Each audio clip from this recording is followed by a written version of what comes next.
This is a quick tutorial on the sleeper berth split feature. By default, sleeper berth split is disabled. Coretex will not assume that a driver is in a sleeper berth enabled vehicle or that any period of more than 2 hours off duty or sleeper berth are part of a split and should pause the clock. So by default, sleeper berth split is disabled. To enable sleeper berth split, if you're in a vehicle equipped with sleeper berth and you plan on using the split, tap Availability, and at Sleeper Berth Split, click to toggle on.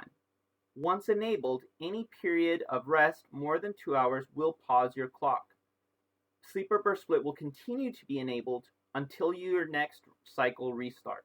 This means if you log out for the day and then log back in the next day, Sleeper Berth Split will still be enabled. Only once you take, for example, a 34-hour cycle restart will Sleeper Berth Split be toggled back to off.